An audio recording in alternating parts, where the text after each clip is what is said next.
Genèse chapitre 20. Abraham et Sarah chez Abimélec. Abraham part pour la région du sud. Il s'installe entre Kadès et Chour, puis il vient habiter à Guérar. Abraham dit en parlant de sa femme Sarah, « C'est ma sœur ». Alors Abimélec, roi de Guérar, l'a fait enlever. Mais Dieu se montre à Abimélec dans un rêve pendant la nuit. Il lui dit, « Tu vas mourir à cause de la femme que tu as enlevée. En effet, elle est mariée. » Abimélec ne s'est pas encore approché d'elle. Il dit, « Seigneur, mon peuple et moi, nous sommes innocents. Est-ce que tu vas nous faire mourir quand même ?» C'est Abraham qui m'a dit, « C'est ma sœur. » Et elle a dit, « C'est mon frère. » J'étais vraiment sincère et je n'ai rien fait de mal. Dieu lui répond dans un rêve, « Tu étais sincère, je le sais, moi aussi. Et c'est moi qui t'ai empêché de faire une faute contre moi. C'est pourquoi je ne t'ai pas laissé toucher cette femme. Maintenant, rends-la à son mari. C'est un prophète. Il priera pour que tu restes en vie. Si tu ne la rends pas, tu dois savoir ceci. Tu mourras sûrement, toi et toute ta famille. » Abimélec se lève tôt le matin. Il appelle tous ses ministres et il leur raconte toute cette affaire. Ils ont très peur. Abimélec appelle Abraham et lui demande « Qu'est-ce que tu nous as fait là? Tu nous as poussés, moi et mon royaume, à commettre une faute très grave. Est-ce que j'ai fait une faute contre toi? Tu t'es conduit envers moi comme on ne doit jamais le faire. » Abimélec continue. « Qu'est-ce que tu cherchais en agissant de cette façon? » Abraham répond « J'ai pensé, les gens d'ici n'ont aucun respect pour Dieu. Ils vont me tuer à cause de ma femme. D'ailleurs, c'est vrai qu'elle est ma sœur, puisque nous avons le même père. Mais nous n'avons pas la même mère et elle est devenue ma femme. Quand Dieu m'a fait quitter la maison de mon père, j'ai dit à Sarah, « Voici la faveur que je te demande. Partout où nous irons, dis que je suis ton frère. » Abimélec prend des moutons, des chèvres et des bœufs, des esclaves, hommes et femmes. Il les donne à Abraham en lui rendant sa femme Sarah. Abimélec lui dit, « Mon pays est devant toi. Installe-toi là où tu veux. » Puis il dit à Sarah, « Tu vois, je donne 1000 pièces d'argent à ton frère. Pour tous ceux qui sont avec toi, ce sera la preuve que tu n'es pas coupable dans cette affaire. Et tu retrouveras ton honneur aux yeux de tous. » Le Seigneur a rendu stériles toutes les femmes de la maison d'Abimélec, à cause de Sarah, la femme d'Abraham. Alors Abraham prie Dieu, et Dieu guérit Abimélec, sa femme et ses servantes. Elles peuvent de nouveau avoir des enfants. Genèse chapitre 21. La naissance d'Isaac, fils d'Abraham et de Sarah. Le Seigneur fait du bien à Sarah comme il l'a dit. Il fait pour elle ce qu'il a promis. Elle devient enceinte et elle donne un fils à Abraham au moment que Dieu a annoncé. Pourtant, Abraham est déjà vieux. Le fils que Sarah lui donne, Abraham l'appelle Isaac. Il le circoncis à l'âge de 8 jours, comme Dieu l'a commandé. Quand Isaac naît, Abraham a 100 ans. Sarah dit, « Dieu m'a fait rire de joie. » Tous ceux qui apprendront la naissance d'Isaac riront avec moi.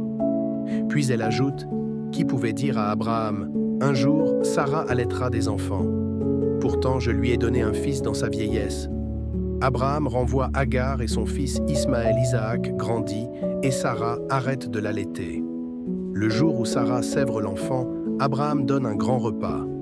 Agar, l'Égyptienne, a donné un fils à Abraham. L'enfant est en train de s'amuser et Sarah le voit. Elle dit à Abraham, « Chasse cet esclave et son fils.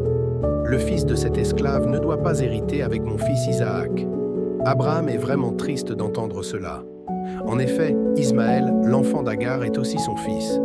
Mais Dieu dit à Abraham, « Ne sois pas triste à cause du garçon et de ton esclave. Fais tout ce que Sarah te dit. Les enfants et les enfants de leurs enfants que je t'ai promis, tu les auras par Isaac. Je ferai aussi naître un peuple du fils d'Agar, ton esclave. En effet, Ismaël aussi est ton fils. » Le jour suivant, Abraham se lève tôt le matin. Il prend du pain et une outre pleine d'eau, il les donne à Agar. Il lui met l'enfant sur le dos et il la renvoie. Agar s'en va et elle se perd dans le désert de Beersheba. Quand il n'y a plus d'eau dans l'outre, elle laisse l'enfant sous un buisson. Puis elle va s'asseoir un peu plus loin, à la distance d'une flèche. En effet, elle pense « Je ne veux pas voir mourir mon enfant ». Elle s'assoit donc un peu plus loin, elle se met à pleurer. Dieu entend les cris de l'enfant. Du ciel, l'ange de Dieu appelle Agar. Il lui dit « Agar, qu'est-ce que tu as? N'aie pas peur, Dieu a entendu l'enfant crier là-bas. « Lève-toi, prends ton fils et tiens-le d'une main forte. Je ferai naître de lui un grand peuple. » Dieu ouvre les yeux d'Agar. Elle aperçoit un puits avec de l'eau. Elle va remplir l'outre et elle donne à boire à son fils. Dieu prend soin de l'enfant. Ensuite, l'enfant grandit et il habite dans le désert. Il devient un tireur à l'arc. Il habite dans le désert de Paran. Sa mère lui donne pour femme une Égyptienne. Abraham passe un accord avec Abimélec. À cette époque-là, Abimélec vient trouver Abraham avec Picol, le chef de son armée. Il dit à Abraham, « Dieu est avec toi dans tout ce que tu fais. Maintenant donc, jure-moi par Dieu de ne pas me trahir, ni moi, ni mes enfants, ni les enfants de leurs enfants. J'ai été bon pour toi. Toi aussi, agis avec bonté envers moi et envers le pays où tu habites. » Abraham répond, « Je le jure. » Un jour, les serviteurs d'Abimélec prennent un puits. Abraham se plaint de cette affaire auprès d'Abimélec. Abimélec lui répond, « Je ne sais pas qui a fait cela. Jusqu'à aujourd'hui, tu ne m'as rien dit, et j'ignorais tout. » Alors Abraham prend des moutons, des chèvres et des bœufs. Il les donne à Abimélec, et tous deux passent un accord. Abraham met à part 7 moutons. Abimélec dit à Abraham, « Ces 7 moutons que tu as mis à part, c'est pour quoi faire ?» Abraham lui répond, « Ils sont pour toi. Ils te rappelleront que c'est bien moi qui ai creusé ce puits. » C'est pourquoi on appelle ce lieu Beersheba. En effet, c'est là que tous deux ont fait un serment. Ils passent donc un accord à Beersheba. Ensuite, Abimélec part avec Picol, le chef de son armée, et il retourne au pays des Philistins. À Beersheba, Abraham plante un arbre du désert, et il prie le Dieu de toujours en l'appelant Seigneur. Abraham reste longtemps dans le pays des Philistins. Matthieu chapitre 9. Jésus guérit un paralysé. Jésus monte dans la barque, il traverse le lac et il va dans sa ville. Des gens lui amènent un paralysé couché sur une natte. Quand Jésus voit leur foi, il dit au paralysé, « Reprends courage, tes péchés sont pardonnés. » Quelques maîtres de la loi se mettent à penser, « Cet homme insulte Dieu. » Jésus sait ce qu'ils pensent et il leur dit, « Pourquoi avez-vous ces pensées mauvaises? Qu'est-ce qui est plus facile? Dire, tes péchés sont pardonnés, ou dire, lève-toi et marche. Eh bien, vous devez le savoir, le Fils de l'homme a le pouvoir de pardonner les péchés sur la terre. » Alors Jésus dit au paralysé, lève-toi, prends ta natte et rentre chez toi. L'homme se lève et il rentre chez lui.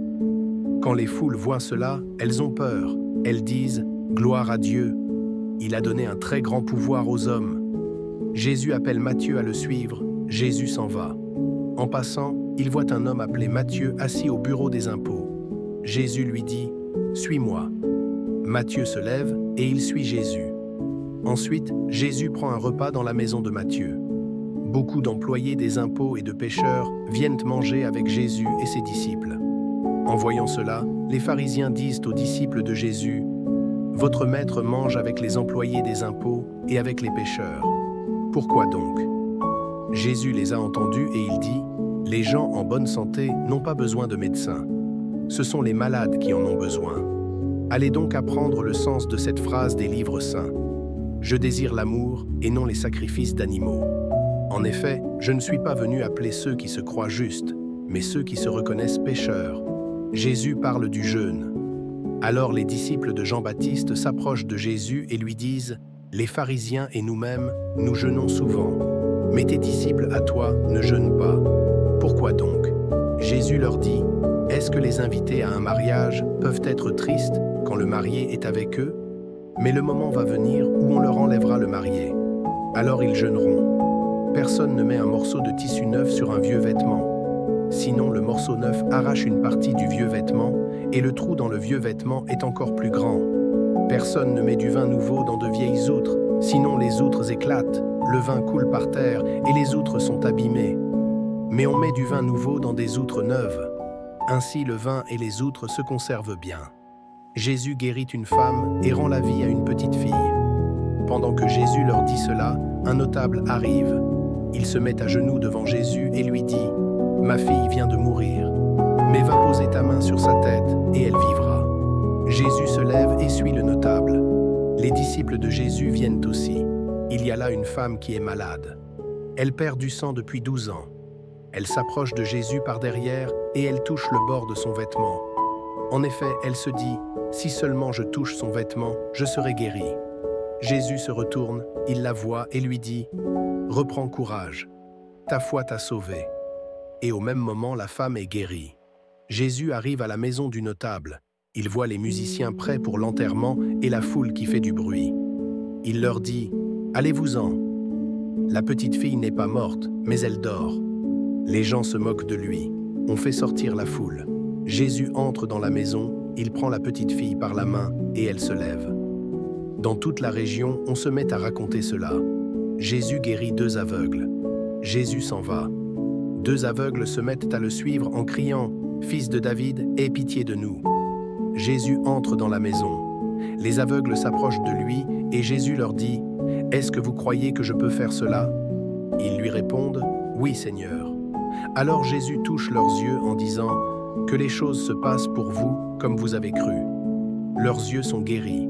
Jésus leur parle sévèrement en disant « Attention, personne ne doit le savoir. » Mais quand les aveugles sont sortis, ils parlent de Jésus dans toute la région. Jésus guérit un homme muet. Au moment où les aveugles sortent, on amène à Jésus un homme qui est muet, à cause d'un esprit mauvais. Jésus chasse l'esprit mauvais et le muet se met à parler. Les foules sont très étonnées et elles disent « On n'a jamais vu cela en Israël. » Mais les pharisiens disent « C'est le chef des esprits mauvais qui donne à Jésus le pouvoir de chasser ces esprits. » Jésus a pitié des foules